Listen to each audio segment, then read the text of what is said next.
जयकारा बोल मेरे श्री गुरु महाराज की जय। सभी गुरुमुख प्रेमियों से सप्रेम जय सच्चिदानंद। बड़भागी वो जीव हैं जो शरण सतगुरु की आते हैं, नाम भक्ति की कमाई करके जन्म सफल कर जाते हैं। सिर्फ और सिर्फ भजन सिमरन ही है जीवन का उज्जवल मोती, जिससे निखर जाए स्वयं आत्म ज्योति। ऐ मेरे सतगुरु मेरे शहंशाह, किस्मत पर नाज है तो आपकी रहमत है। खुशियाँ जो मेरे पास हैं ये आपकी रहमत है।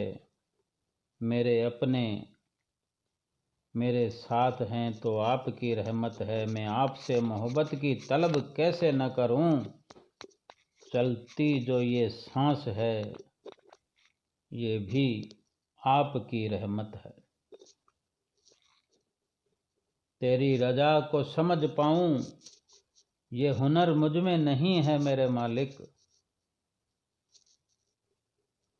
जिंदगी को अजमाने के बाद बस इतना जाना है, तू जो करता है सबके भले के लिए करता है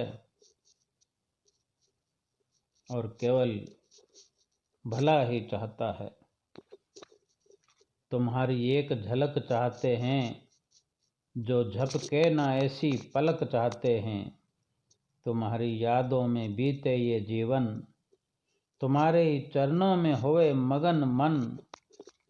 तुम्हें देखने की वो ललक चाहते हैं। ना मांगूं कुछ जमाने से ये देकर सुनाते हैं। करते हैं एहसान कभी कभी तो लाखों बार सुनाते हैं जताते हैं। है जिनके पास कुछ दौलत वो समझते हैं खुदा हैं हम। मैं तो मांगूं आपसे अपने प्रभु से, जहाँ मांगने को वो सब भी आ जाते हैं। बोलो जयकारा बोल मेरे श्री गुरु महाराज की जय। हमारे दिल के बेताज बादशाह, सृष्टि रचयिता, श्री आनंदपुर दरबार में विराजने वाले शहंशाह, ऊंचे सिंहासन पर शोभाए होने वाले हमारे सर के सरताज पंचम पातशाही गुरु महाराज जी को हमारा कोटि कोटि वंदन है, साष्टांग दंडवत प्रणाम है। आप जी जहाँ जहाँ भी कृपा करते, प्रेमियों का मन मोह लेते, किसी न किसी उदाहरण से, किसी न किसी कथन मात्र से दिलों के अंदर भक्ति भरपूर कर देते थे। एक बार हमारे श्री गुरु महाराज जी पंचम पातशाही जी विदेश में कृपा फरमाई। महात्मा जी ने ये लीला सुनाई थी कि श्री गुरु महाराज जी ने एक बार टोरंटो में कृपा फरमाई। वहाँ आश्रम पर आप जी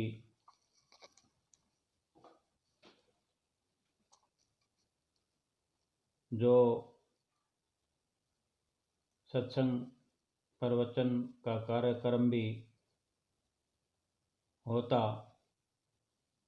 और साथ ही वहाँ श्री गुरु महाराज जी ने अपनी मौजवश सबसे हाल चाल पूछा, वहाँ के प्रबंधक महात्मा जी से और दूसरे भी जो भाईजन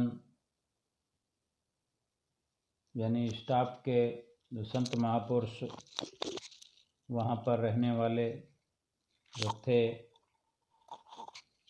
उन सब से पूछा अपनी मौज बस कि क्या प्रोग्राम है। तो सब ने अपनी कुशल क्षेम बताई कि न जाने कब से हमारी आस लगी हुई थी कि श्री गुरु महाराज जी कब कृपा करेंगे, हमें दर्शनों से निहाल करेंगे। आज हमारी आस पूरी हुई है, हम खुश हैं और यहाँ के सभी गुरुमुख खुश प्रसन्न हैं और सबको ऐसे लग रहा है जैसे कोई खोया हुआ खजाना मिल गया हो। आपकी बहुत बहुत कृपा है हम सब पर। श्री गुरु महाराज जी ने फिर प्रवचन फरमाया कि और कोई प्रोग्राम के बारे में बताएं। तो फिर उन्होंने विनती की कि स्वामी जी, यहाँ कुछ प्रेमी भक्तों ने अपने अपने घर बनाए हैं नए, और उनकी सबकी ये मनोकामना है, उनकी ये इच्छा है कि श्री गुरु महाराज जी अगर उनके घर चरण पाएं तो उनका मनोरथ पूरा हो जाए, उनका घर पवित्र हो जाए। अगर आप जी की मौज होवे तो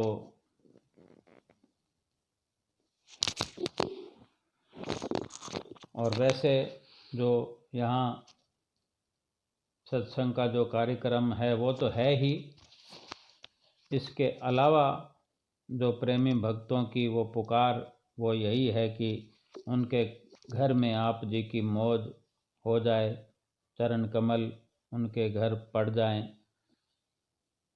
जैसी आपकी मौज हो। तो श्री गुरु महाराज जी ने फरमाया कि ठीक है, सबके नाम लिखो, फिर चलते। तो श्री गुरु महाराज जी ने दूसरे ही दिन ये घर पवित्र करने का कार्य शुरू किया। बारी बारी से सबके नंबर आए और सबकी मनोकामना पूरी हो रही है, सब खुश हैं। जिसके घर भी श्री गुरु महाराज जी कृपा करते, प्रेमी श्री गुरु महाराज जी के अपने घर में दर्शन पाकर भाव विभोर हो जाता, उनका मन खुशी से झूम रहा था। महात्मा जी ने बताया कि इस तरह सबका नंबर लगता रहा और अंत में जिस घर को नियुक्त किया गया था, आखिरी में जिस घर का नंबर लगना था, जिस घर में श्री गुरु महाराज जी ने कृपा करनी थी, वो घर थोड़ा आकार में बड़ा था और काफ़ी जगह होने के कारण वहाँ पर जनरल सत्संग का कार्यक्रम रखा गया, यानी सभी गुरुमुख आसपास के वहाँ पर पहुंचकर सत्संग का लाभ प्राप्त कर सकें, श्री गुरु महाराज जी के चरणों में श्री गुरु महाराज जी के चरणों की छत्र छाया में बैठकर तो वो कार्यक्रम उस घर के अंदर रखा गया। तो श्री गुरु महाराज जी वहाँ विराजमान हुए। तो श्री गुरु महाराज जी ने, जो कि वहाँ गए हैं तब से देख रहे हैं कि यहाँ आस पास बाहर इधर उधर सब बहुत ही अधिक सफाई है। साफ सफाई देखकर श्री गुरु महाराज जी ने प्रवचन किए, क्या इसी तरह पूरे कनाडा में साफ सफाई हुआ करती है? जैसा कि यहाँ देख रहे हैं वैसी सफाई पूरे कनाडा में है। तो किसी ने विनती की कि जी स्वामी जी, अगर यहाँ पर थोड़ा सा भी कोई कचरा इधर उधर बिखेर दे और पकड़ा जाए, नज़र में आ जाए कि थोड़ा सा भी कूड़ा करकट किसी की वजह से हुआ है, छोटा सा भी, तो उस पर नियम है, कुछ ऐसा बताया था कि $500 उस पर जुर्माना लग जाता है गंदगी फैलाने के एवज में। और ये वहाँ की सरकार का नियम है, आदेश है। और कोई इससे भी ऊपर कोई वहाँ की सरकार के नियम का उल्लंघन करता है तो उसको जेल भी जाना पड़ सकता है या बड़ा जुर्माना लग सकता है, दंड मिलता है। श्री गुरु महाराज जी ने सब बात सुनकर श्री प्रवचन फरमाए कि हम भी इसीलिए आए हैं, सबको सचेत करने के लिए, सबको होशियार करने के लिए कि जो ये इंसान का दिल है ये भी एक घर है और इस घर में और इसके आसपास भी कोई भी तरह का कचरा, कूड़ा करकट, विषय वासनाओं का, कामनाओं का ना हो तो ही अच्छा है। तभी ये जीव जुर्माने या दंड से बच सकता है। क्योंकि ये जो दिल है ये प्रभु परमात्मा के रहने का स्थान है। जिस तरह घर के अंदर इंसान रहता है और इंसान के फायदे के लिए, वातावरण को अच्छा बनाने के लिए आसपास कोई भी कूड़ा करकट ना हो, इस बात का ख्याल रखा जाता है। तो ये दिल भगवान के रहने की जगह है। तो यहाँ भी किसी प्रकार का विषय वासनाओं का, कामनाओं का कूड़ा करकट ना हो, इसमें इतनी सफाई होनी चाहिए। फरमाते हैं दिल का हुजरा साफ कर, जाना के आने के लिए, ख्याल गैरों का हटा उसको बिठाने के लिए। ये जो गैर का ख्याल है यानी संसार के ख्याल हैं, रिश्ते नातों के ख्याल हैं, विचार हैं, उनका प्यार है, उनका मोह है, ये कूड़ा करकट है। उनसे बरतना है, उनके साथ व्यवहार करना है।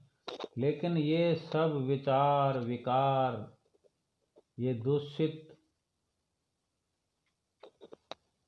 वातावरण दिल के अंदर नहीं होना चाहिए, ये ख्याल रहे।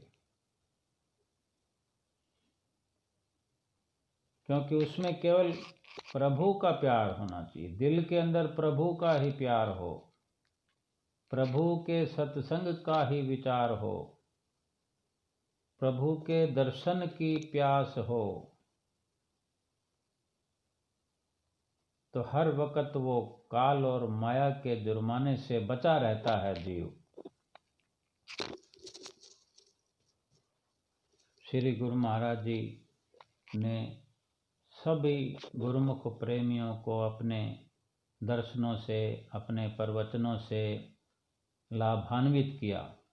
और एक और दो प्रेमी ऐसे थे वहाँ पर आश्रम में नित्य प्रति या जिस तरह महात्मा जी का आदेश होता था हर वक्त वो सेवा में तत्पर रहते और पूरा सहयोग करते, नित्य नियम भी करते, जब जब भी जैसे भी सेवा का मौका मिलता सेवा का लाभ प्राप्त भी करते। लेकिन उन्होंने नाम नहीं लिया हुआ था। तो महात्मा जी उनको कहते थे, एक दिन कहा कि आप सब कुछ करते हो लेकिन आपने नाम नहीं लिया, नाम लेना चाहिए।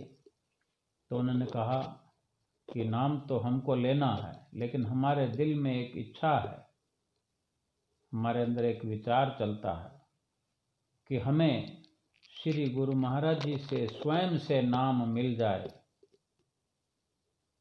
तो हम धन्य हो जाएं, अपने आप को भाग्यशाली समझें।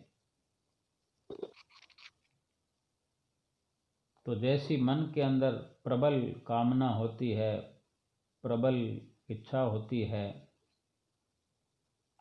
वो जरूर पूर्ण होती है।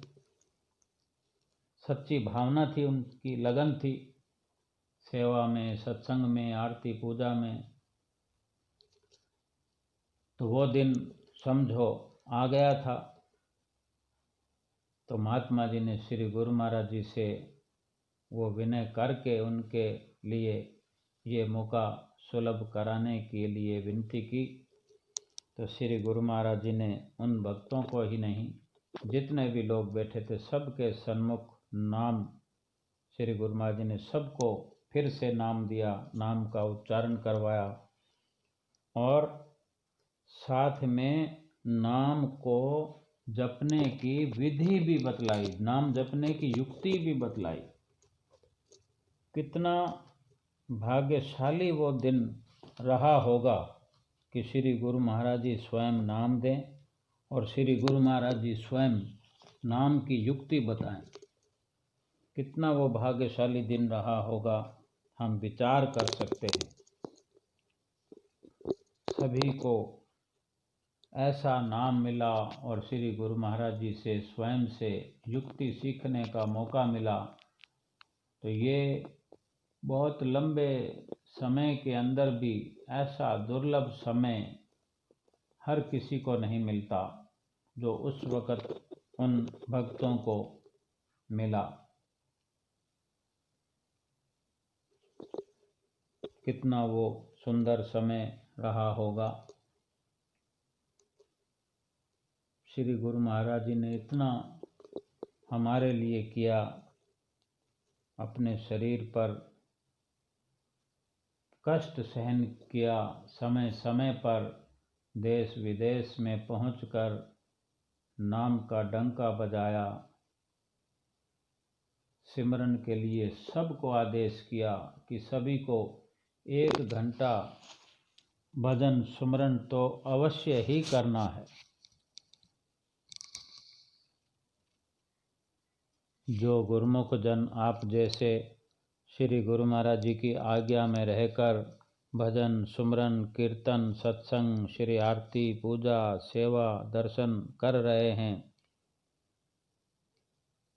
उनके दिल के अंदर श्री गुरु महाराज जी स्वयं हर वक्त विराजमान रहते हैं और दुख और सुख से ऊपर उठाकर अपने प्रेमियों को अपने निज घर का पता बताते हैं और निश्चिंत कर देते हैं कि हमें ना इस लोक में और ना परलोक में कोई चिंता करने की ज़रूरत है, क्योंकि हम चिंतन करते हैं तो चिंता स्वयं श्री गुरु महाराज जी हर लेते हैं।